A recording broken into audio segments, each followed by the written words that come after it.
श्रीमते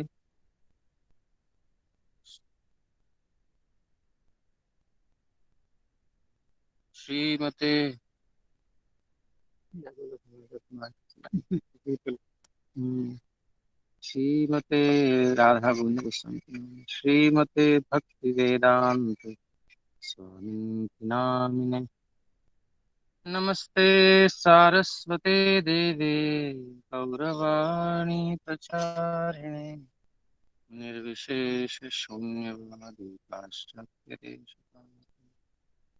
जय श्री कृष्ण चैतन्य प्रभु नित्यानंद।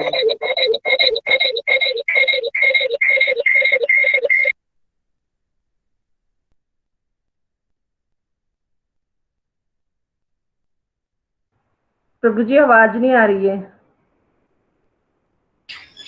अब आ रही है।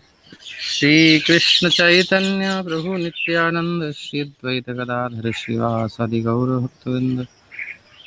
हरे कृष्ण कृष्ण कृष्ण हरे हरे हरे राम राम राम हरे हरे।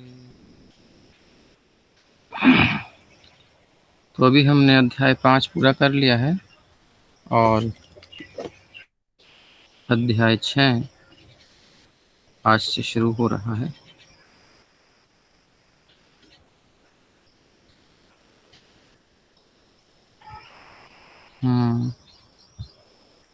तो कल तक हम क्या समझे? वैसे सेंट्रल मैसेज तो सबको समझ में आ ही गया होगा कि शास्त्रों में एक ही बात बताई गई है। वेद का उद्देश्य क्या है? वेदैश्च सर्वैर अहम एव वेद्यो। समस्त वेदों में भगवान कहते हैं मैं ही जानने योग्य हूँ। अहम एव वेद्यो, भगवान को जानना है। सरल सा, बिल्कुल सीधा सीधा, ज़्यादा फिलॉसफी नहीं समझ में आती, कुछ नहीं। एक ही बात है कि हम श्री कृष्ण के अंश हैं, हम उनके हैं, वो हमारे सब कुछ हैं, उनसे हमारा असली संबंध है। बाकी ये सब संबंध असली नहीं है, सारे संबंध नकली हैं।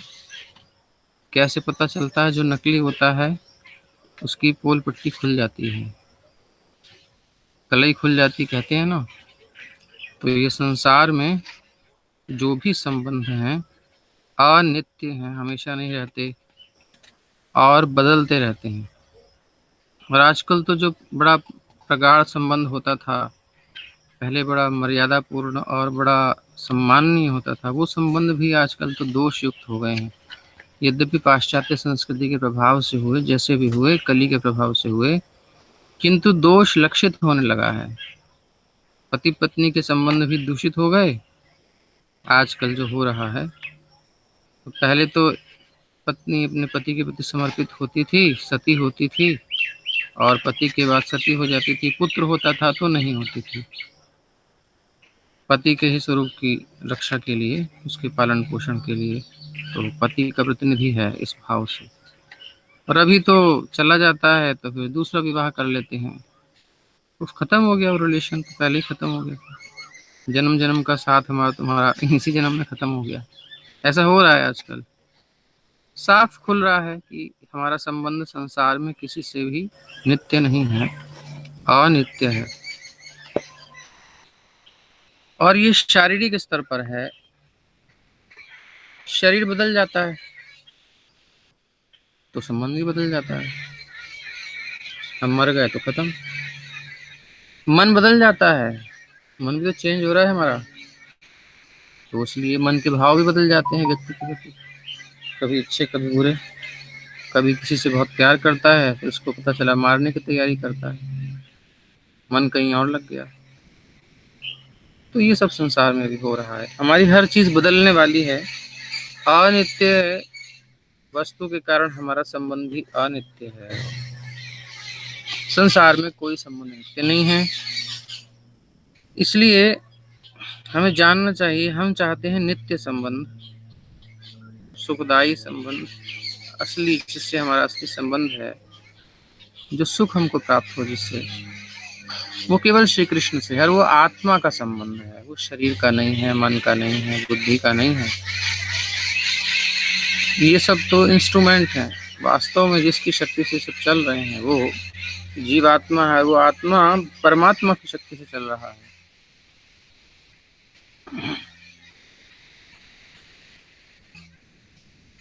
तो सारी चिड़िया बात कर रही हैं, आपको सुनाई दे रहा होगा। शाम का समय आके बात करती हैं पेड़ पर अपने घर में।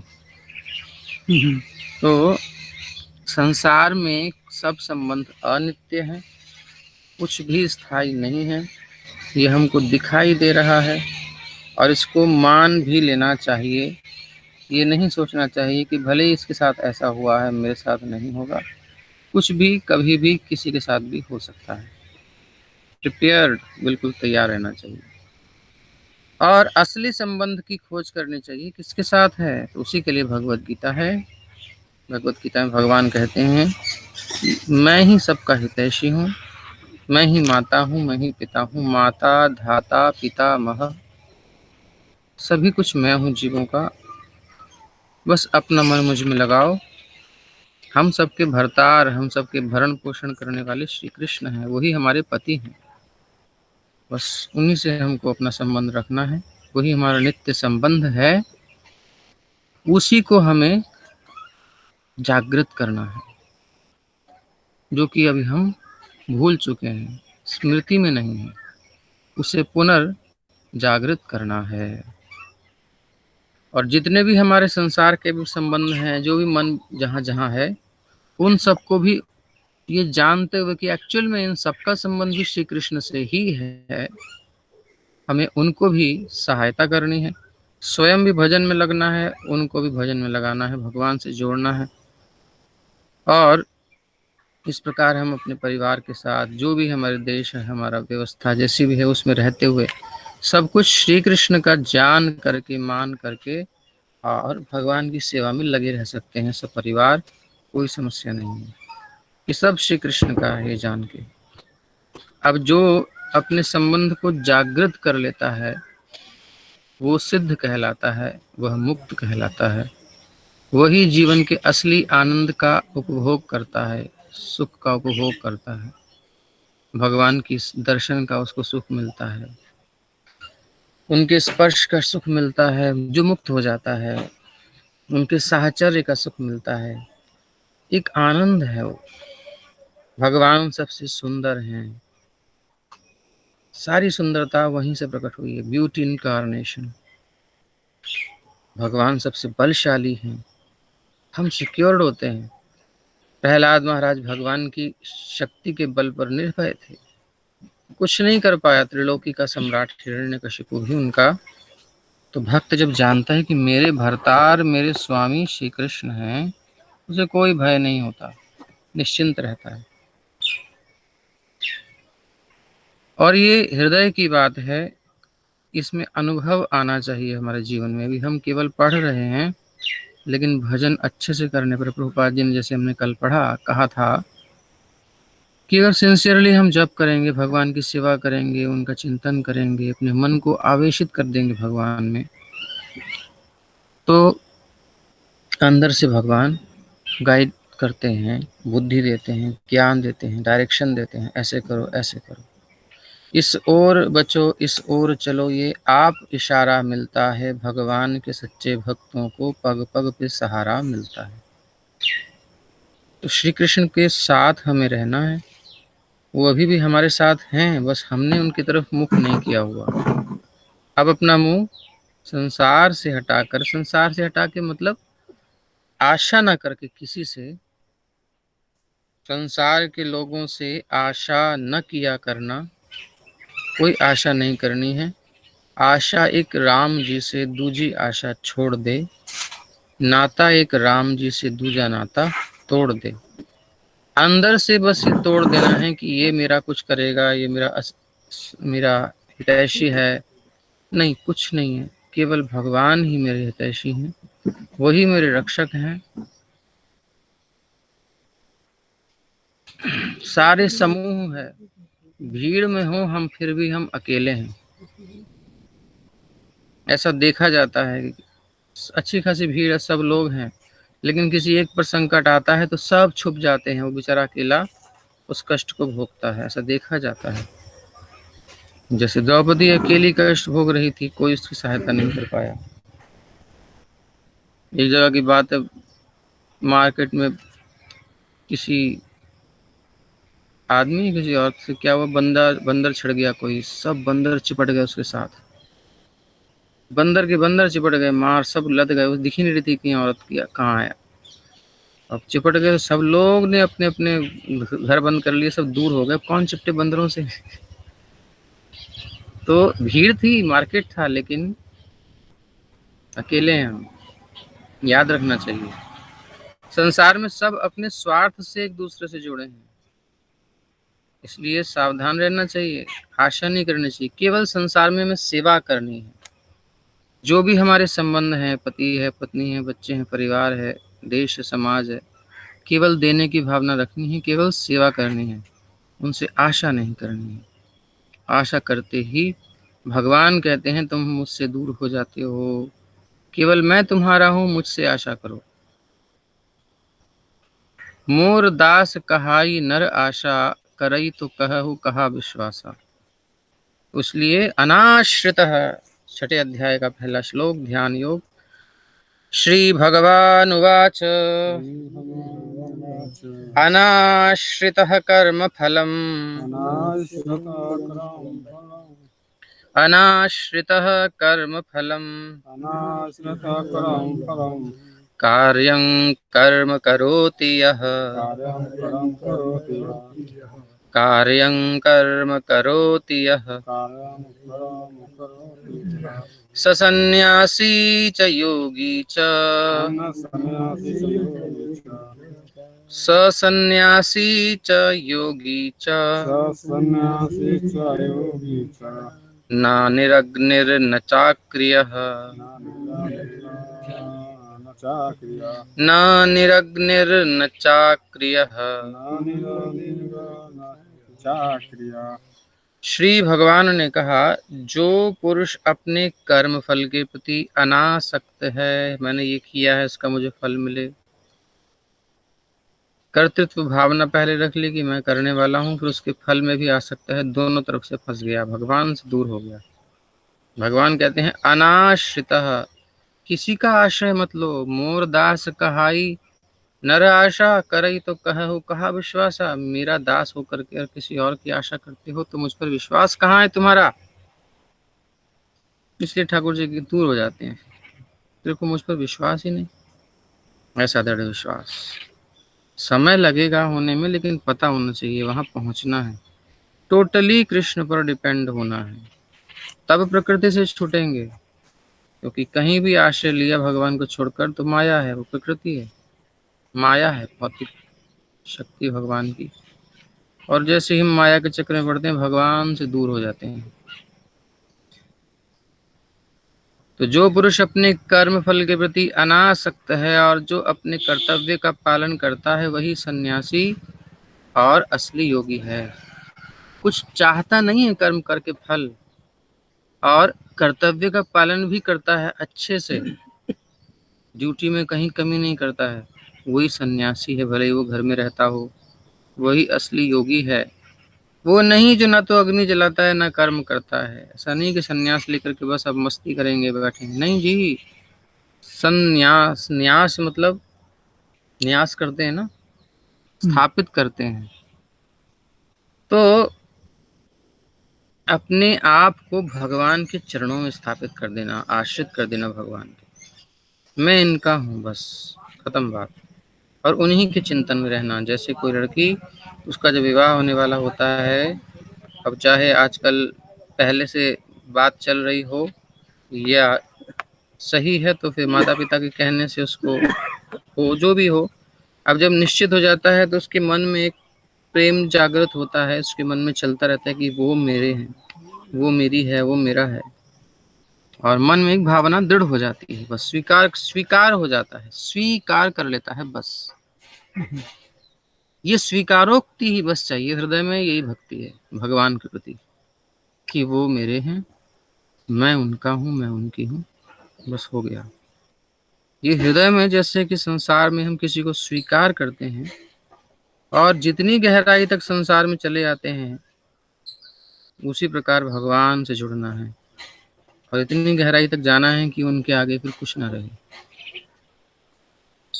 ऐसा प्यार भगवान से हमें करना है। वही हमारा असली स्वरूप है।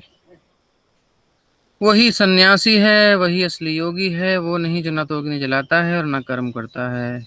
तात्पर्य, इस अध्याय में भगवान बताते हैं कि अष्टांग योग पद्धति मन तथा इंद्रियों को वश में करने का साधन है।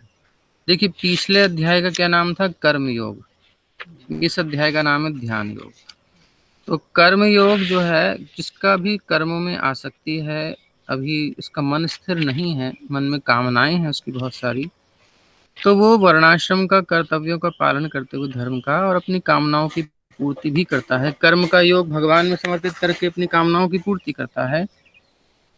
तो उसके अंतःकरण की शुद्धि होती है। जब मन थोड़ा उसका स्थिर हो जाता है, तब वो ध्यान कर सकता है। मन को और गाढ़ता से भगवान में लगाने के लिए, भगवान का चिंतन करने के लिए ये व्यवस्था है। अथवा जो इस पद्धति से भी चलना चाहता है तो वो भी आ सकता है।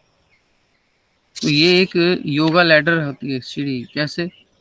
पहले कर्म योग, फिर ध्यान योग, ज्ञान योग, कर्म योग, ज्ञान योग, ध्यान योग और फिर भक्ति योग। चाहे आप कर्म योग को सीधा भगवान से जोड़ दीजिए, सब कुछ भगवान को अर्पित कर दीजिए और भगवान से जुड़ जाइए। नहीं तो कर्म योग के बाद ध्यान ज्ञान योग किया। ये अंतःकरण शुद्ध होता है तो ज्ञान, ब्रह्म में आसक्ति होती है, संसार में अनासक्त होता है और फिर उसके बाद परमात्मा में और प्रगाढ़ ध्यान करता है। जैसे कि दूर से हम प्रकाश देखते हैं सूर्य का, प्रकाश के बाद उसका जो लोक है, सूर्य लोक, वो देखते हैं, फिर उसके बाद सूर्य देव तक पहुंच जाते हैं। पहाड़ देखते हैं दूर से, कुछ धुंधला धुंधला सा है, तो थोड़ा क्लोज जाते हैं, नहीं नहीं भाई उसमें पेड़ पौधे भी हैं और कुछ भी विचित्रता है। फिर और अंदर जाते हैं, अरे वहां तो जंगली जंतु जानवर जीव भी हैं, लोग भी रहते हैं, कहीं कहीं तो गांव भी हैं, तो क्लोज हो गए। तो ऐसे ही है कर्म योग, ज्ञान योग, फिर ध्यान योग, फिर भक्ति योग। कर्म योग तो भी फंसे हुए संसार में आ सकते हैं, कर्मों में, भोगों में। तो शास्त्र के अनुसार चलने से अंतःकरण शुद्ध होता है, ज्ञान की स्थिति आती है, अधिकारिता आती है। तो कर्मों से थोड़ा उठ करके वो ज्ञान की योग में बनता है, तो थोड़ा थोड़ा धुंधला भगवान का चित्र सामने आता है।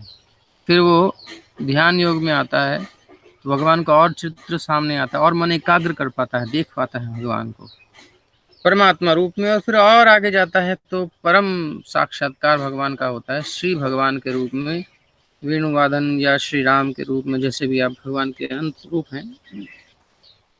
तो श्री कृष्ण मूल हैं, तो श्री कृष्ण के रूप में उसको साक्षात दर्शन होता है, ये भक्ति योग के द्वारा। तो डायरेक्ट भी हम कर सकते हैं, बट यहाँ क्रम से बता रखा है, इसलिए क्रम से हम चल रहे हैं। तो इस अध्याय में भगवान बताते हैं कि अष्टांग योग पद्धति मन तथा इंद्रियों को वश में करने का साधन है, किंतु इस कलयुग में सामान्य जनता के लिए इसे संपन्न कर पाना अत्यंत कठिन है। यद्यपि इस अध्याय में अष्टांग योग पद्धति की संस्तुति की गई है, किंतु भगवान बल देते हैं कि कर्म योग या कृष्ण भावनामृत में कर्म करना इससे श्रेष्ठ है। इस संसार में प्रत्येक मनुष्य अपने परिवार के पालनार्थ तथा अपनी सामग्री के रक्षार्थ कर्म करता है, किंतु कोई भी मनुष्य बिना किसी स्वार्थ के, किसी व्यक्तिगत तृप्ति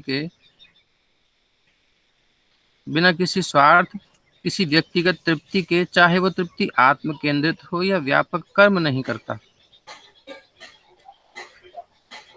ठीक है? इस संसार में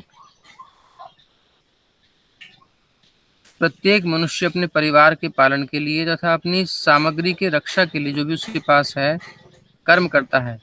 लेकिन कोई भी मनुष्य बिना किसी स्वार्थ के, बिना किसी पर्सनल सेटिस्फेक्शन, अपनी पर्सनल व्यक्तिगत इन तृप्ति के लिए, चाहे वो तृप्ति आत्म केंद्रित हो या व्यापक हो, अपने लिए हो, परिवार के लिए हो, राष्ट्र के लिए, समाज के लिए, देश के लिए, विश्व के लिए हो, मतलब एक भगवान की तृप्ति ना करके, जिसमें भगवान में सब कोई सन्निहित है, एक वर्ग विशेष के लिए तृप्ति करता है, वो भी आत्म तृप्ति के अंतर्गत आती है, वो व्यापक इंद्रिय तृप्ति है।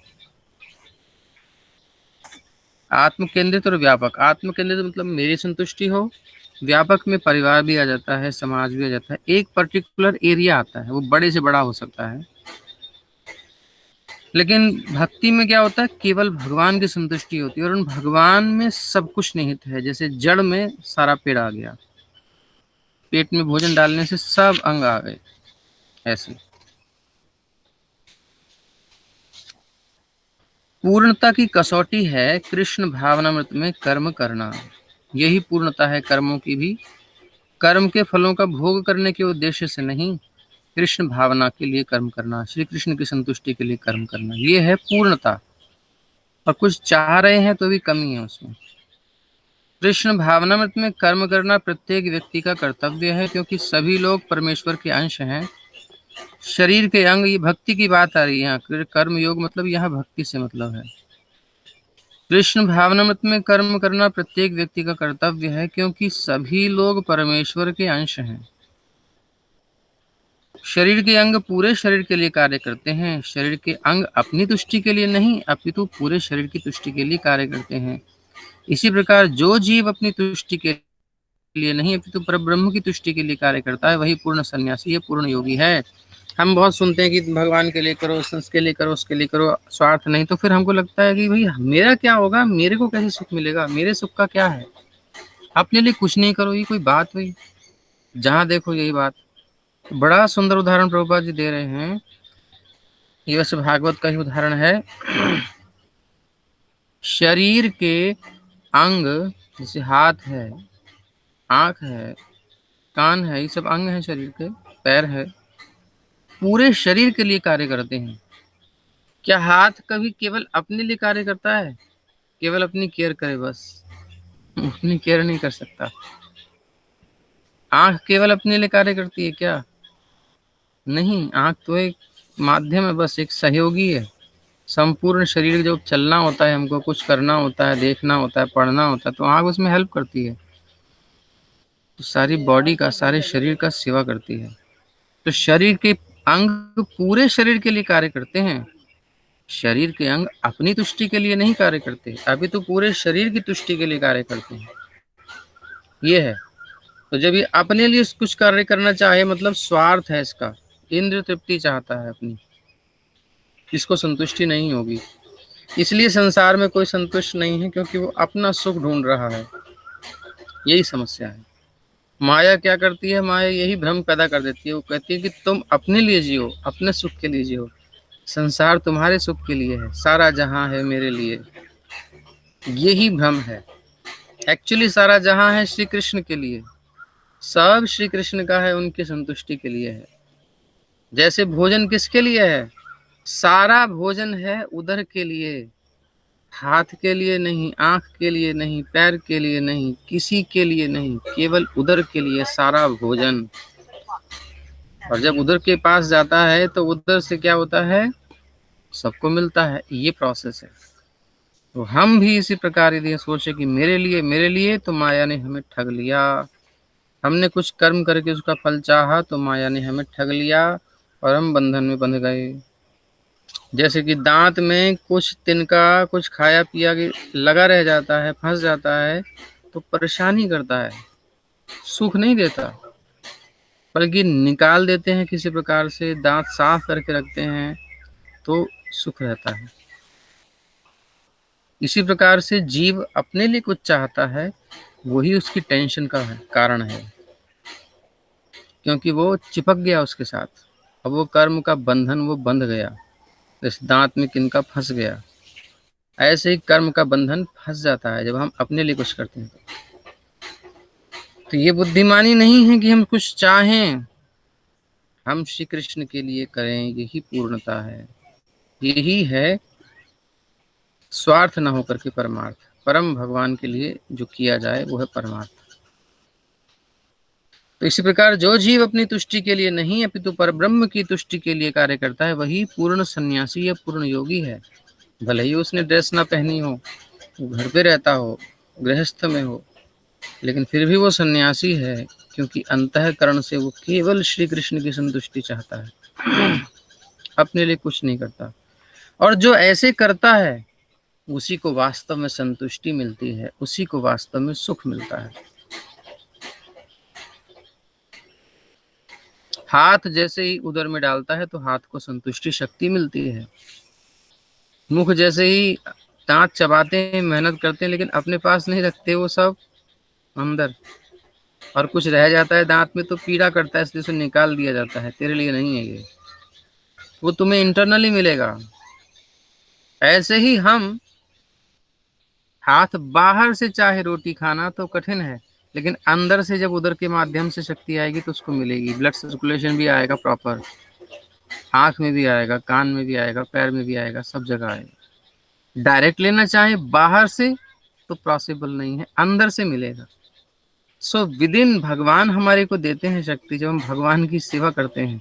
बट एक्सटर्नली, बाह्य विषयों से जब हम सुख चाहते हैं, संसार के शब्द स्पर्श रूप रसगंध को हम सीधा भोगना चाहते हैं, पजल पड़ जाते हैं चक्कर में। संसार इसीलिए दुखी है। वो श्री कृष्ण को अर्पित करें और तत्प्रसाद रूप में ग्रहण करें उनको अर्पित होकर के, तो वो हम संतुष्टि प्राप्त कर सकते हैं, तब हम असली सन्यासी हैं। क्लियर है बिल्कुल। कभी कभी सन्यासी सोचते हैं कि उन्हें सारे कार्यों से मुक्ति मिल गई, अतः वो अग्निहोत्र यज्ञ करना बंद कर देते हैं, लेकिन वस्तुतः वो स्वार्थी हैं, क्योंकि उनका लक्ष्य निराकार ब्रह्म से तादात्म्य स्थापित करना होता है। ऐसी इच्छा भौतिक इच्छा से तो श्रेष्ठ है। संसार के विषय भोग, स्त्री पुत्र धन, संसार का सम्मान, ये सबसे तो श्रेष्ठ है कि ये नहीं चाह रहा, लेकिन वो परब्रह्म निराकार ब्रह्म में लीन होना चाह रहा है, तो ये स्वार्थ से रहित नहीं होता। स्वार्थ तो ये भी है, भगवान इससे प्रसन्न नहीं होते। इसी प्रकार जो योगी समस्त कर्म बंद करके अर्ध निमीलित नेत्रों से योगाभ्यास करता है, वो भी आत्मतुष्टि की इच्छा से पूरित होता है। किंतु कृष्ण भावना भावित व्यक्ति बिना किसी स्वार्थ के पूर्ण ब्रह्म की तुष्टि के लिए कर्म करता है। कृष्ण भावना भावित व्यक्ति को कभी भी आत्मतुष्टि की इच्छा नहीं रहती, उसका एकमात्र लक्ष्य कृष्ण को प्रसन्न करना रहता है। अतः वह पूर्ण सन्यासी या पूर्ण योगी होता है। त्याग के सर्वोच्च प्रतीक भगवान चैतन्य प्रार्थना करते हैं, न धनं न जनं न सुंदरीं कवितां वा जगदीश कामये, मम जन्मनि जन्मनीश्वरे भवताद् भक्तिरहितु की त्वयि। हे सर्वशक्तिमान प्रभु, मुझे न तो धन संग्रह की कामना है, जितना नीड है उससे ज्यादा लोग संग्रह करते हैं, बहुत करते हैं लोग, लोभ में आकर के एक्स्ट्रा एफर्ट करेंगे, और मिल जाए वहां लगा दो, वहां ठूस दो, टाइम खत्म करते हैं, अपना जीवन खत्म कर रहे हैं, कुछ नहीं उसका भोग कर पाते। किंतु मुझे ना तो धन संग्रह की कामना है, न मैं सुंदर स्त्रियों के साथ रमण करने का अभिलाषी हूँ, न ही मुझे अनुयायियों की कामना है। मैं तो जन्म जन्मांतर आपकी प्रेमा भक्ति की अहेतु की कृपा का ही अभिलाषी हूँ। बस आपकी प्रेमा भक्ति मुझे प्राप्त हो जाए, आपके प्रति आकर्षण प्रेम मेरा बढ़ जाए और आपकी सेवा में रुचि हो जाए मेरी। बस निरंतर आपको सुख देने की लालसा मेरे अंदर बनी रहे, कुछ न कुछ करता रहूं आपके लिए। ये है सर्वश्रेष्ठ स्थिति, यही मुक्ति की अवस्था है, और ये हम सब प्राप्त कर सकते हैं। अच्छा, मैं चिंतन कर रहा था, एक दिन आ रहा था मन में, कल की बात है, कि मुक्त क्या है, मुक्त और बद्ध अवस्था क्या है। हम सब मुक्ति तो हैं। कैसे मुक्त हैं? हम खुद ही बंधे पड़े हैं, किसी ने बांधा नहीं। हमारे सामने साक्षात अवसर है कि हम चाहें तो भगवान का नाम जपें, चाहे भगवान की सेवा करें, और चाहें तो ना करें। तो ये स्वतंत्रता है कि नहीं हमारे पास? मुक्त है हम। अब हम अगर नहीं कर रहे तो किसकी गलती है? किसने हमारी जीभ पकड़ी हुई है भगवान का नाम जपने के लिए कि भाई नहीं जप सकते? हरिदास ठाकुर के सामने तो मुगल जो शासक था वो कह रहा था कि तुम्हें नहीं जपना, पैन लगा रहा था। हरिदास ठाकुर कहते हैं मेरी शरीर के टुकड़े टुकड़े कर दो, लेकिन फिर भी मैं नाम नहीं छोड़ूंगा। उस स्टेज में उन्होंने नहीं छोड़ा, 22 बाजारों में कोड़े खा करके हरि नाम नहीं छोड़ा। हम लोगों की तो वो परिस्थिति भी नहीं है। तो फिर हम कैसे कहते हैं कि हम बंधन में हैं? हम ये कर नहीं सकते, ये नहीं है, वो नहीं है, सब बहाने। हम चाहते ही नहीं भगवान की सेवा करना, हम मुक्त होना चाहते ही नहीं, हमें माया की गुलामी, इंद्रियों की गुलामी, विषयों की गुलामी पसंद है, गुलाम ही रहना चाहते हैं हम। तो जब हम रहना ही चाहते हैं तो इसमें भी हम स्वतंत्र हैं, गुलाम बनो फिर माया के, और खाओ थपेड़े, सुख दुख के झूले में झूलो। तो कहीं कोई बंधन नहीं है, हमने खुद ही बांध रखा है अपने आप को। यही बात बिल्कुल जो अष्टावक्र जी की आती है। अष्टावक्र जी की राजा के दरबार में गए, बोले माया क्या है, तो उसको बताना था, तुम जा करके पेड़ को पकड़ लिया। पेड़ को पकड़ लिया, कहते महाराज पहले मुझे छुड़ाइए इससे। अरे महाराज आपने पकड़ा पेड़ को, छुड़ाइए क्या, छोड़ दीजिए उसे। इतनी सी बात समझ, बोले महाराज यही तो मैं कह रहा हूँ, इतनी सी बात समझ में नहीं आती, इतने बड़े बड़े विद्वान बैठे हुए यहाँ पर। माया को तुमने पकड़ रखा है कि माया ने तुम्हें पकड़ रखा है?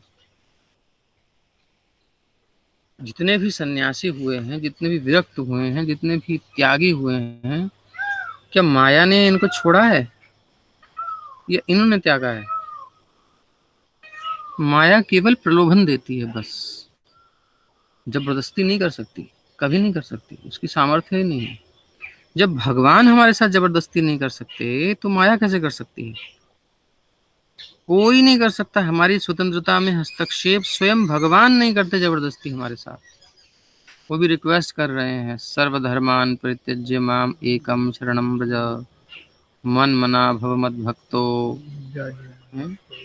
मयि एव मन आधत्स्व, मुझ में मन लगा दो। कह रहे हैं वो भी निमंत्रण दे रहे हैं, तुम्हारा हित इसी में है, बच्चा कर ले। हम देख रहे हैं भगवान नहीं करेंगे। माया कहती है इधर आ जा, कहाँ चक्कर में पड़ा है, देख कितना मजा है यहाँ। हाँ चलता हूँ, बस स्वीकार कर लेते हैं, एक्सेप्ट कर लेते हैं उसके निमंत्रण को, इसलिए उसके जाल में फंसते हैं। अब जब बोरे में है, जब ओखली में सिर दे देते हैं तो धुनाई तो चल ही रही है, तुमने अपनी मूड बीच में डाल दिया तो ठुकोगे। माया कुछ नहीं कर रही, वो कहती है आ जाओ ओखली में सिर दे लो, हम दे देते हैं, तो ठुकाई शुरू हो जाती है। निकाल लो, मना किसने किया? किसी भी क्षण निकाल सकते, नहीं निकाल सकते। जो मदालसा थी, मदालसा के कितने बच्चे हुए, सबको बचपन से ही विरक्त बना देती थी, भक्त बना देती थी। तुम शरीर नहीं हो, आत्मा हो, तुम्हारा संबंध श्री कृष्ण से है, और चलिए।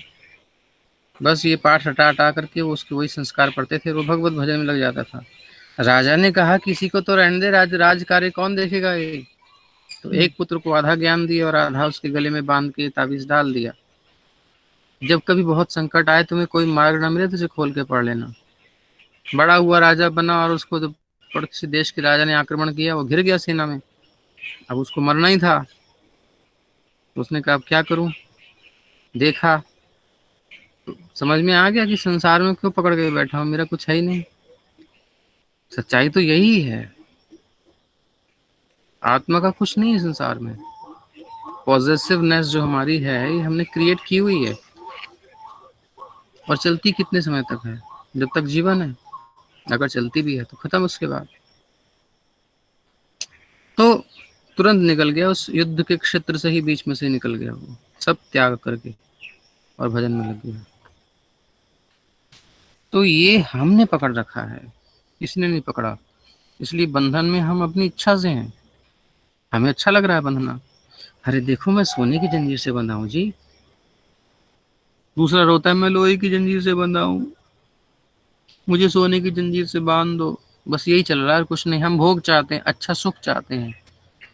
दुख क्या है? लोहे की जंजीर। और सुख क्या है? सोने की जंजीर। जंजीर दोनों है। हम सुख चाहते हैं, दुख नहीं चाहते। जबकि दुख अच्छे हैं, क्योंकि दुख में पता तो चलता है कि भैया हम बंधन में हैं, कष्ट में हैं। सुख में हमें पता ही नहीं चलता, हम सोचते हैं हम कि बंधन में हैं, बढ़िया एसी लगा पड़ा है, बढ़िया नौकर चाकर हैं, बंगला बन गया है, लोग सम्मान कर रहे हैं, मगर ये नहीं पता कि हम जेल में हैं। वीआईपी जेल है, बस इतना अंतर है। फ्री होना अलग चीज है, मुक्त होना अलग चीज है। और जब भगवान की सेवा में स्वेच्छा से हम लगते हैं तो हम मुक्त हो जाते हैं इस बंधन से। वो प्रेम का बंधन में हम बंधते हैं ये प्रेम का बंधन नहीं है, ये तो हमारा मूर्खता का बंधन है। तो हमारे हाथ में है, हम बद्ध मुक्त अपनी इच्छा से होते हैं, कोई हमको फोर्स नहीं करता। जो फोर्स है वो हमारी ही कमी के कारण है, हमने ही उसको क्रिएट किया है, हमने ही उसको आरोपित किया अपने ऊपर, हमने ही स्वीकार किया आ बैल मुझे मार। तो अभी भी हम इस समय भी स्वतंत्र हैं, किसी भी क्षण स्वतंत्र हैं, जब चाहे कृष्ण भजन कृष्ण की शरणागति ले सकते हैं, कोई बाधा नहीं। इसलिए कभी दोष नहीं देना चाहिए भगवान ने क्या किया, इसने क्या किया, उसने क्या किया। हम अपने दोषों के लिए स्वयं उत्तरदायी हैं, ये निश्चित है। अध्याय 6 श्लोक 2। यम संन्यासमिति प्राहुर योगं तं विद्धि पांडव। योगं तं विद्धि पांडव न ह्यसन्न्यस्त संकल्पो न ह्यसन्न्यस्त संकल्पो योगी भवति कश्चन। योगी भवति कश्चन। हे पांडुपुत्र, जिसे सन्यास कहते हैं उसे ही तुम योग अर्थात परब्रह्म से युक्त होना जानो। सन्यास मतलब एक तो होता है इधर से छूटना माया से, इन भोगों को खुद ही त्याग देना। हमें नहीं पकड़ा भोगों ने, हमने भोगों को पकड़ा है। संसार हमने पकड़ रखा है, हम आसक्त हैं। संसार में कोई भी हमसे आसक्त नहीं है। ये शरीर हमसे आसक्त है क्या? बताइए बाबा, ये शरीर हमसे आसक्त है? हर क्षण हमें छोड़ रहा है, हर क्षण छोड़ रहा है, हर क्षण छोड़ रहा है शरीर। अरे भैया रुक जा, यही जवानी में रुक जा, बूढ़ा मत होना। नहीं मैं तो होऊंगा। छोड़ रहा है, हर क्षण छोड़ रहा है। कौन आ सकता है हमें? हम ही चिपके बैठे हैं। ये मन, अच्छा मन जब हमारा मन प्रसन्न होता है, ऐसे ही रहे ना मन, कितना अच्छा है। लेकिन वो बदल जाता है, उसके अंदर क्रोध आता है, काम आता है, लोभ आता है, हिंसा, क्या क्या भाव आते रहते हैं, बदलता रहता है, बदलता रहता है। वो भी आसक्त नहीं है, हमें अनासक्त है, हम ही चिपके बैठे हैं। हाँ, कितनी अच्छी मेरी बुद्धि है। भगवान करे बस ऐसी बुद्धि प्रखर रहे मेरी, सब चीज़ों को समझता रहूं, पकड़ता रहूं, फटाफट समझ में आ जाए मेरे को। लेकिन पता नहीं होता, बुद्धि बुढ़ापे में आकर सठिया जाती है। कुछ लोगों की जवानी में ही ठस हो जाती है। कई प्रकार के कारण होते हैं, कोई रोग आदि से बुद्धि भी साथ छोड़ देती है। और संसार के संबंध तो हमारे सामने हैं, देखते देखते सबकी आंखें बदल जाती हैं, भाव बदल जाते हैं। वो बात नहीं रहती जो पहले थी। सब आना आ सकते हैं, कोई भी तुम्हारे साथ नहीं टिक रहा। कौन हमसे आ सकता है? हम ही खुद आसक्त बने बैठे हैं। इसलिए रोना पड़ता है, क्योंकि उधर से तो अटैचमेंट है नहीं, इधर से ही पकड़ के बैठे हैं। दूसरा प्यार नहीं करे, हम प्यार करें, उसे पकड़ना चाहें, तो फिर कितना हो पाएगा? दुखी हमें ही होगा ना। इसलिए संसार जैसे अनासक्त है, हमको भी अनासक्त रहना चाहिए। हमें भी अपने स्वरूप में स्थित रहना चाहिए। मेरा स्वरूप क्या है? मैं संसार का नहीं, शरीर का नहीं, इंद्रियों मन बुद्धि से मेरा कोई संबंध नहीं। ये सब तो प्रकृति है, और ये प्रकृति भगवान की शक्ति है। तो भगवान की सेवा में से लगना चाहिए, सो भगवान की सेवा में लगा दो। उनसे मेरा संबंध नित्य है। जितना हम उनसे प्रेम करेंगे, हमने पीछे सुना, तथा अहम अपि, जितना हम भगवान में आसक्त होते हैं, भगवान उतना ही हमको रिस्पॉन्स देते हैं। जितना हम उनके लिए करते हैं, उतना उधर से उत्तर आता है। बिल्कुल भगवान आदान प्रदान करते हैं भावों का। अर्जुन का कितना ध्यान रखा, अपने भक्तों का कितनी केयर की भगवान ने। देखते हैं ना, कितने सारे इतिहास हैं, भरे पड़े हैं। अम्बरीश महाराज के लिए चक्र छोड़ा सुरक्षा के लिए, और जब दुर्वासा जी गए शरण में, तो कहते हैं कि देखो सुदर्शन तो मेरा उनके पास गिरवी है, मतलब मेरा भक्त के पास ही है, मेरा नहीं है, वो भक्त का हो गया। अरे महाराज, आप कैसे अपने शरणागत को त्याग सकते हो? अरे भाई, उसने, जिसने अपना पति पत्नी संसार सारा जितना भी कुछ सर्वस्व मेरे लिए त्याग दिया, मुझ पे जो निर्भर हो गया, मैं उसे कैसे छोड़ सकता हूँ। भगवान ने मना कर दिया दुर्वासा जी को, अपने भक्त को रक्षा करने के लिए योगी को मना कर दिया, शरणागत को भी मना कर दिया, क्योंकि वो मुझ पर निर्भर है, मैं उसे नहीं त्याग सकता, जाके उसी से क्षमा मांगिए। तो भगवान उत्तर देते हैं, संबंध को निभाते हैं, कोई नहीं निभाता, भगवान निभाते हैं। सबकी एक लिमिट है, उसके बाद छोड़ देते हैं। भाई जिसकी अपनी ही जान आफत में आ गई, वो आपकी क्या जान बताएगा। और संसार में सबकी जान आफत में है, सब काल के गाल में पड़े हुए हैं, तो कोई हमारी रक्षा कैसे कर सकता है मृत्यु से। बल्कि बीच में स्वार्थ आड़े आ जाता है तो व्यक्ति त्याग देता है, इसलिए कोई हमारी सहायता नहीं करता है, हम ही बस चिपके पड़े हैं भ्रम के कारण। तो संन्यास मतलब भगवान में लगना, संसार को छोड़ना, आशा छोड़ना हृदय से, बाकी तो व्यवहार चलता रहेगा। हे पांडुपुत्र, जिसे संन्यास कहते हैं उसे ही तुम योग अर्थात परब्रह्म से युक्त होना जानो, क्योंकि इंद्रिय तृप्ति के लिए इच्छा को त्यागे बिना, इंद्रियों की तृप्ति के लिए इच्छा को त्यागे बिना, श्री कृष्ण की तृप्ति की इच्छा के बिना कोई कभी योगी नहीं हो सकता, योगी नहीं हो सकता। तात्पर्य, वास्तविक संन्यास योग या भक्ति का अर्थ है कि जीवात्मा अपनी स्वाभाविक स्थिति को जाने और उसके अनुसार कर्म करे। वास्तविक संन्यास योग या भक्ति का क्या अर्थ है। जीव आत्मा, हम जो जीव हैं, जो शरीर से चल रहा है, वो आत्मा यानी हम अपने स्वरूप को जाने, स्वाभाविक स्थिति को, अपनी वास्तविक क्या स्थिति है मेरी आत्मा की, और उसके अनुसार कर्म करें। तो जीवात्मा का अपना स्वतंत्र अस्तित्व नहीं होता, हम डिपेंड हैं भगवान पर। वो परमेश्वर की तटस्था शक्ति है, जब वो माया के वशीभूत होता है तो वो बद्ध होता है, स्वतंत्र नहीं होता अपना अस्तित्व। हम स्वतंत्र नहीं रह सकते, हमें एक सहारा चाहिए, या तो हम माया का लेंगे आश्रय या फिर भगवान का। तो जब माया के वशीभूत होता है तब वो बद्ध हो जाता है, माया उसको बांध लेती है। किंतु जब वो कृष्ण भावना भावित रहता है, श्री कृष्ण के आश्रम में रहता है, अर्थात आध्यात्मिक शक्ति में जागा रहता है, तो वो अपनी सहज स्थिति में होता है, नॉर्मल पोजीशन में होता है। इस प्रकार जब मनुष्य पूर्ण ज्ञान में होता है तो वो समस्त इंद्रिय तृप्ति को त्याग देता है। पूर्ण ज्ञान मतलब उसे समझ में आ गया कि मैं शरीर संसार मेरा नहीं है, इसको संतुष्ट करके मुझे कुछ नहीं मिलने वाला, मेरा इससे कोई संबंध ही नहीं है, बल्कि ये मुझ पर डिपेंड है। आत्मा शरीर से निकलते ही शरीर सब खत्म, सड़ जाता है। आत्मा के रहने से शरीर पुष्ट होता है, शरीर से आत्मा पर कोई प्रभाव नहीं पड़ता। आत्मा तो अपनी स्थिति में है, वो तो अमर है, अचिंत्य है, अविकार्य है, उसमें कोई विकार ही नहीं होता। वो तो केवल श्री कृष्ण से अलग होने के कारण, मतलब विस्मृति के कारण वो कष्ट में अनुभव करता है, सोचता है ये शरीर में मेरा सुख है। ये गलती होती है बस, एक्चुअल में उसका कोई मतलब नहीं है। इस सहज स्थिति में होता है। इस प्रकार जब पूर्ण ज्ञान में होता है कि मैं आत्मा हूं, तो वो सारी इंद्रिय तृप्ति को त्याग देता है, अर्थात समस्त इंद्रिय तृप्ति के कार्यकलापों का परित्याग कर देता है। इसका अभ्यास योगी करते हैं जो इंद्रियों को भौतिक आसक्ति से रोकते हैं। किंतु कृष्ण भावना भावित व्यक्ति को तो ऐसी किसी भी वस्तु में अपनी इंद्रिय लगाने का अवसर ही नहीं मिलता।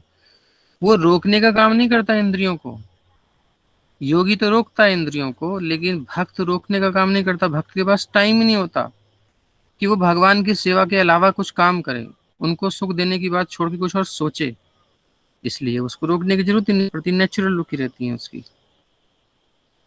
अब जब हम कृष्ण कथा, कृष्ण नाम बोल रहे होंगे, तो कहाँ अवसर है हम किसी को गाली दें, किसी के बारे में बुरी बुरी बातें करें, निंदा करें, स्तुति करें। नाम जब से भी माला पूरी नहीं हुई, हरे कृष्ण हरे कृष्ण।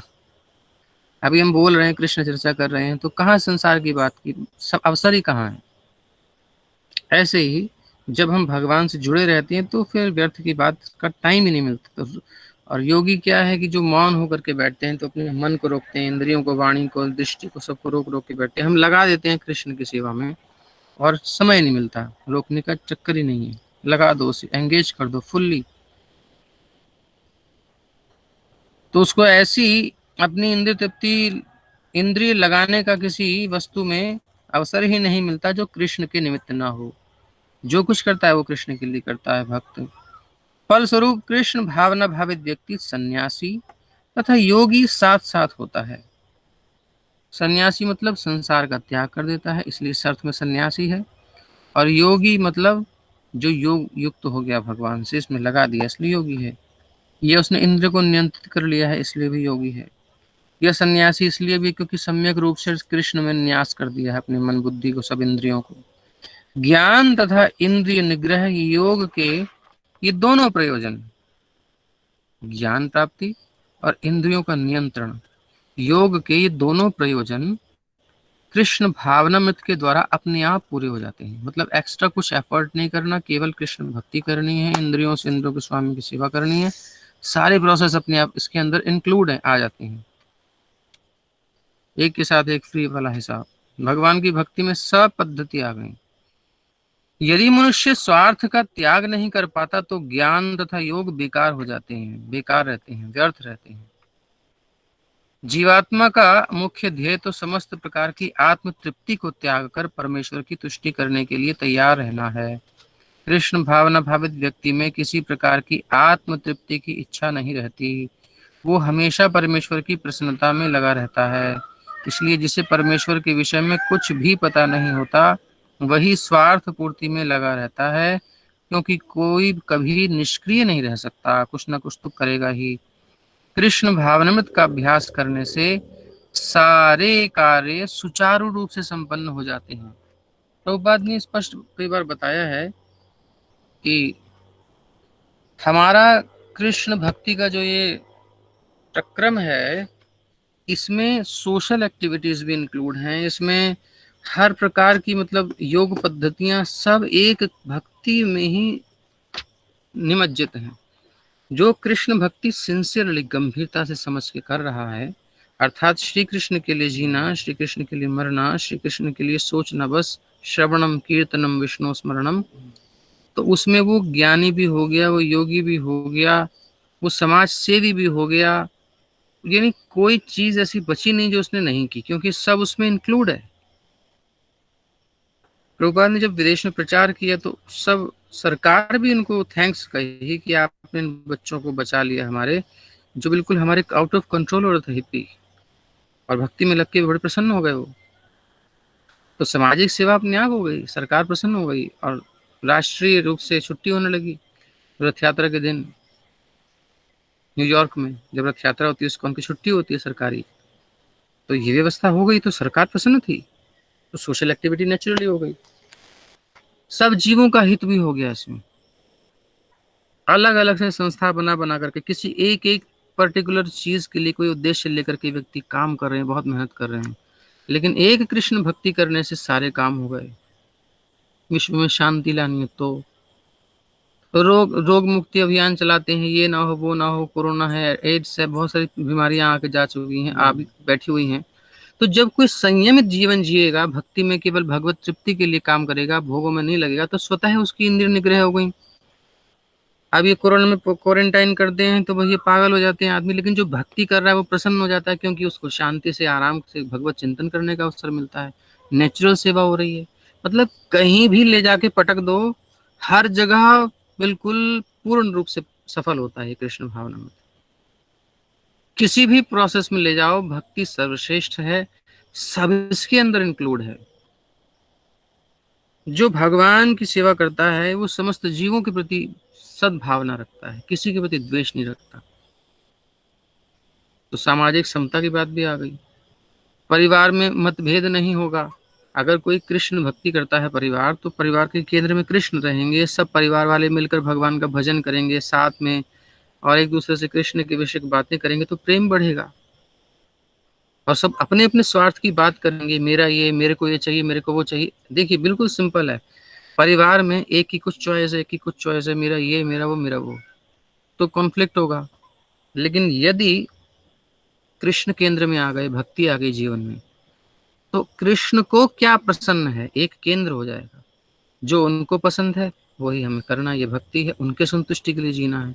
तो अब जब माता भी, पिता भी, भाई भी, बहन भी, बच्चे भी, पत्नी पति जो भी हैं, सब मिल करके जब मंदिर में जो बनना है, जो भगवान को ऑफरिंग होगी वही पाना है, तो टेंशन ही खत्म हो गई, लड़ाई झगड़े खत्म, मेरे लिए ये बनाओ, मेरे लिए वो बनाओ। सिंपल एग्जांपल है। जब केंद्र में कृष्ण आ गए तो सारी समस्याओं का समाधान। तो यूनेस्को वगैरह बने विश्व के इतने इतने देशों को मिला करके शांति के लिए। प्रभुपाद ने कहा तुम लोग केवल झंडे गाड़ते रहो, कुछ नहीं होगा। प्रभुपाद ने एक मंच पर सारी दुनिया के काले गोरे और जैसे भी हरे नारंगी बादामी जितने भी मतलब विदेश के जितने भी विश्व के लोग थे, चपटी नाक वाले उभरी नाक वाले जैसे भी हैं, सब मिला दिए एक मंच पर, सबको खड़ा कर दिया। बोले ये है, इसको कहते हैं समस्त विश्व को एक कर देना। और सब प्रेम से भगवान की भक्ति कर रहे हैं, सबका एक केंद्र है। वास्तव में कृष्ण भावनामृत से श्रेष्ठ कोई उपाय नहीं है संपूर्ण विश्व में शांति लाने का, लेकिन हम इसको स्वीकार करें ईमानदारी से, बस इतना ही है। श्रीमद् भगवद गीता यथारूप की जय, श्री प्रभुपाद की जय। हरे कृष्ण कृष्ण कृष्ण हरे हरे, हरे राम राम राम हरे।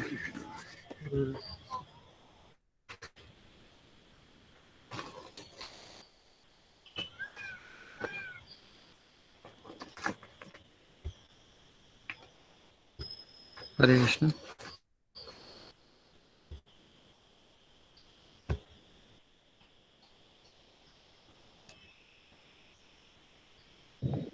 प्रभु जी शायद एक प्रश्न है, शायद क्या क्या मेरे को प्रभु जी ने प्रश्न किया ना। दिखाई नहीं दे रहा मेरे को।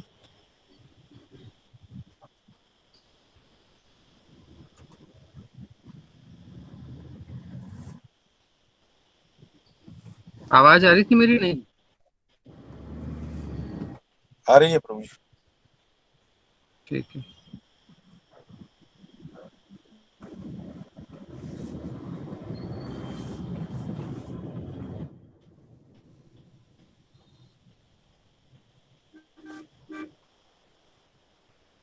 क्वेश्चन कहाँ है कोई? प्रभु जी दिखाई दे रहा? नीचे इसमें दिख रहा है चैट में। चैट में तो नहीं दिख रहा ना, मेरा ब्लैंक आ रहा है।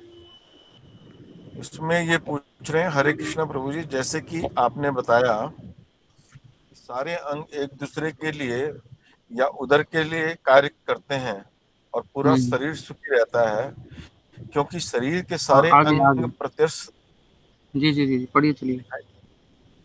प्रत्यक्ष दिखाई देते हैं, वैसे ही हमारे सारे कार्य भगवान के लिए करने चाहिए, परंतु भगवान का अभी प्रैक्टिकल अनुभव नहीं हो रहा, इसलिए सांसारिक कार्यों में फंसे हुए हैं। अनुभव के लक्षण क्या हैं, समझाने की कृपा करें। पहली बात तो ये है, आंख ने कभी देखा है सब कुछ ठीक है, पैरों को, क्या पैर आंख को देख रही है? पैर आंख को देख रहे हैं? नहीं देख रहे। हाथ देख रहे हैं? देखने की शक्ति केवल आंखों में है। तो ऐसे ही भगवान हमें देख रहे हैं, हम उनको नहीं देख पा रहे हैं, अभी योग्यता नहीं है हमारी। लेकिन भगवान हम तक ये संदेश दे रहे हैं ना गीता में, और जो गीता में भगवान बोल रहे हैं वो अनुभव भी कर रहे हैं हम कि हाँ शरीर अलग है मुझसे, मैं अलग हूँ, मन अलग है। और सारी क्रिएशन को देख करके हम समझते हैं ये फोन है मेरे पास, ये किसने बनाया, ये हवा में अपने आप बन गया। क्रिएशन को देख करके जो उसका रचना करने वाला है उसका अनुमान तो हो जाता है ना। अभी हम इसी प्रकार समझ सकते हैं क्योंकि हमारी सामर्थ्य नहीं है। और थोड़ा सा आगे चलेंगे, थोड़ा सा, शास्त्र तो बता रहे हैं ना, भगवान बोल रहे हैं सब मैंने बनाया है, मेरी अध्यक्षता में चल रहा है, ऐसे करो ऐसे करो, ये नियम है। ये तो हो गया एक अनुमान के द्वारा प्रमाण। फिर अनुभव आता है तब जब हम थोड़ा इसको फॉलो करते हैं श्रद्धा के साथ, थोड़ा से स्टेप फॉलो करेंगे तो विद इन भगवान हमको रियलाइजेशन देते हैं। ये कोई बड़ी चीज़ नहीं है, ये मैं बार बार कह रहा हूँ। इस स्टेप तक तो हम सबको आना ही पड़ेगा, नहीं तो हम आगे नहीं बढ़ सकते, कभी नहीं बढ़ सकते। हवा में बातें करने से कुछ नहीं होगा, थोड़ा रियलाइजेशन चाहिए। और कृष्णा बड़ी कृपा करते हैं, श्री चैतन्य महाप्रभु श्री प्रभुपाद की कृपा से बड़ी जल्दी समझ में आती है बातें। कोई सिंसियरली करता है जैसा बताया जा रहा है, समर्पण करके एक बार मतलब स्टेप तो उठाइए, कुछ लॉस नहीं है इसमें। पूरा मन समाहित करके विषयों को त्याग कर मन से, मान लो ऐसी स्थितियों की 1 घंटा 2 घंटा जो भी हम भजन करते हैं, श्री सच्चिदानंद महाराज कहते हैं, जब मुझे वो कहते हैं कि मुझे मैंने सोचा जब मुझे जप करना ही है तो सिंसियरली क्यों नहीं करूं, गंभीरता से क्यों नहीं करूं। तो जो 2 घंटे माला करनी है 16, उसमें ऐसे हो जाना चाहिए कि संसार में कुछ नहीं है नाम को छोड़कर। इतना भी करके देख लो, बाकी तो संसार में हम लगे हैं कर रहे हैं वो सब करें, बट 2 घंटे तो समर्पण करके देखें अपने मन को, बिल्कुल डिपेंड और पूरी तरह लीन होकर के, कोशिश करके समाहित करके हम कर सकते हैं। हम विषयों में जैसे एकाग्र हो जाते हैं, हमारे पास सामर्थ्य है, तो ऐसे ही भगवान को जब अर्पित करेंगे अपनी तरफ से, ये एफर्ट हमें करना पड़ेगा, प्रथमता हमें देनी पड़ेगी। भगवान तो चाहते हैं, हम ही नहीं कर रहे ना। इतने से बिगिनिंग करें हम, 1 घंटा 2 घंटा जितना भी सामर्थ्य है, हर एक की अपनी अपनी है, तो उसको समर्पित जब करेंगे भगवान को, नाम जब सिंसियरली करेंगे, जो भी भक्ति के अंग सिंसियरली हम पालन करते हैं, तो आप अनुभव करोगे, आपको उत्तर अंदर से मिलेगा, रियलाइजेशन आएगी, क्लियर हो जाएगा मैटर। बिल्कुल प्रैक्टिकल चीज है, इसमें कुछ ऐसा नहीं है कि मैं हवा में बात कर रहा हूँ, कोई भी कर सकता है, भगवान सबके हैं। तो ये एक दूसरा तरीका है, तो इसको हमें करना ही पड़ेगा। तो फर्स्ट स्टेप तो ये अनुमान से हमको दिखाई दे रहा है, सृष्टि किसकी बनाई है, कोई तो है ना बनाने वाला। तो भगवान कहते हैं अहम सर्वस्व प्रभु, मैंने सब कुछ बनाया, तो बस क्लियर हो गया। और इतनी कथाएं हैं, इतनी लीलाएं हैं भगवान की, वो सब प्रेरणा दे रही हैं। कितने साधुओं को प्रत्यक्ष प्रभुपाद हमारे सामने प्रमाण है, कितना विश्व में प्रचार किया प्रभुपाद जी को, कितनी कृपा मिली, भगवान का दर्शन भी है, साक्षात भगवान उनके साथ रिसिप्रोकेट बिल्कुल व्यवहार किए, मंदिर के विग्रह है उनसे बोलते थे। आप जगन्नाथपुरी में जाइए, देखिए टूटा गोपीनाथ बैठ गए अपने भक्त के लिए। यहाँ बरसाना में किशोरी जी का जो श्री विग्रह है, तो जब यहाँ पे स्थापना हुई तो बोले मतलब हैं साक्षात ठाकुर जी, पता कैसे चले, तो वो जो मंदिर के विग्रह चल के गए, पत्थर पर आज भी निशान बने पड़े हैं, श्री जी के महल के नीचे श्री जी के चिन्ह जहाँ पर हैं, छोटे छोटे चिन्ह हैं, वो मंदिर के जो विग्रह हैं उनके। तो जहाँ भक्त इच्छा करता है तो उसको मिलता है प्रमाण। सबसे निकट तो भगवान ही है ना हमारे, वो देखते हैं चाह सच्ची है कि नहीं। तो पहले तो ये मान करके चलें, जो भगवान कह रहे हैं उसको हम फॉलो करें, थोड़ा सा फॉलो करेंगे, थोड़ा सा रियलाइजेशन आ जाएगा, उससे विश्वास हो जाता है, फिर नेक्स्ट स्टेप हम आराम से उठाते हैं। जितना आगे जाते हैं उतना हम सेक्रीफाइस करने के लिए तैयार हो जाते हैं, जितना हमको अनुभव मिलता है उतना हम अर्पित कर सकते हैं। जब आपको सैलरी मिलने लगती है तो विश्वास होता है, कुछ बिजनेस में करते हैं, कोई काम करते हैं, इनकमिंग आती है तो आपको विश्वास होता नहीं बिजनेस ठीक है, काम चल रहा है, तो आप सिक्योर हो जाते हो। कुछ आई नहीं रहा आउटपुट तो फिर संदेह रहता है।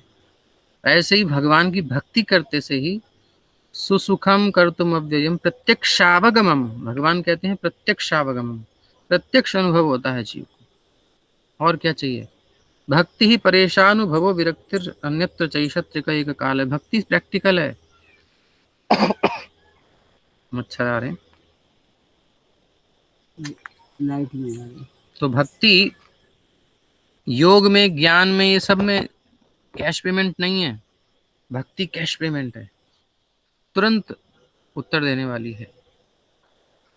भगवान कह रहे हैं मैया वेशित चेतसाम, जिसका चित्त मुझ में आविष्ट हो गया है, जिसने लगा दिया अपना चित्त प्रयास करके, भवामी न चिरात पार्थ, न चिरात, ज्यादा टाइम नहीं लगता उसको, बहुत जल्दी उसको रियलाइजेशन आता है, भक्ति से जल्दी कहीं नहीं आता रियलाइजेशन। तो जो आप कह रहे हो वो तो अगर हम सिंसियरली करेंगे तो आता है, भक्तों ने अनुभव किया है, तो भरे पड़े हैं रियलाइजेशन। आप भक्ति तीर्थ महाराज को देख लो, सचिदानंद महाराज को देख लो, लोकनाथ महाराज को देख लो, हमारे गुरुदेव, मतलब कितने सारे सन्यासी हैं, उनको भक्त भी हैं कई जो रियलाइज करते हैं, उनसे मिलिए पता चल जाएगा आपको। तो अब विश्वास की आंखों से पहले देखना पड़ेगा, श्रद्धा करनी पड़ेगी, तदुपरांत दृष्टि में भी आ जाएंगे। पहले भगवान अंदर आते हैं अनुभव के रूप में, विवेक के रूप में, सब कुछ हमको अंदर से रियलाइजेशन होगा। उसके बाद जब हम योग्य हो जाएंगे, भक्ति के स्तर हैं अलग अलग, अनर्थ निवृत्ति के स्टेज पर तो हमको ऐसे ही चलना पड़ेगा, क्योंकि अनर्थ है ना वो हमारे माइंड में एंटी एंटी भाव लाते हैं, वो सब जितने विरोधी तत्व आ रहे हैं मन में, वो सब अभी हम अनर्थ निवृत्ति के चक्कर में हैं। ये अनर्थ है जो हमको रोकते हैं आगे बढ़ने से। इनको क्रॉस करना पड़ता है संकल्प के बल से। भगवान के वचन में विश्वास रख करके हमें आगे चलना है, बस अभी यही है। चलो और तुरंत इसका अनुभव ले लो। और कलयुग में तो बहुत अनुभव देते हैं भगवान, बहुत जल्दी देते हैं, पतित से पतित को देते हैं। बस सिंसियरली भजन कीजिए और अनुभव लीजिए, सबके लिए खुला निमंत्रण है।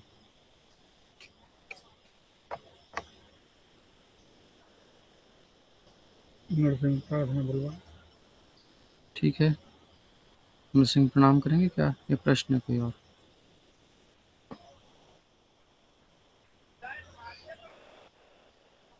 क्या हो गया, आज सो गए क्या सब? कोई कहना है। हरे कृष्णा। हरे कृष्णा। जयदेव प्रभु जी, आप कर लीजिए आज। जयदेव प्रभु।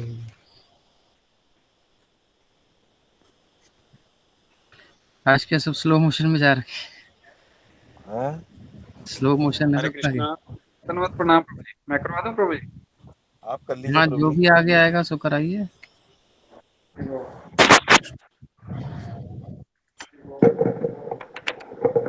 जोर से, आपकी आवाज नहीं आती, आवाज आनी चाहिए। मैया बुलवा, माता जी ना तो बढ़िया बढ़िया।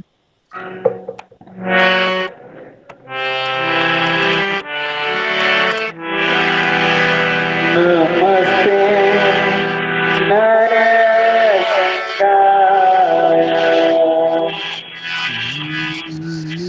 नमस्ते नरसिंहाय,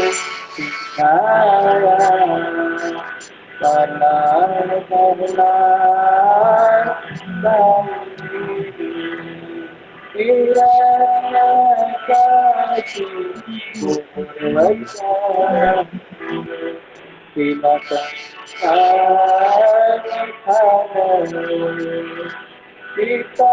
नरसिंहा परतो नरसिंहा यत नतया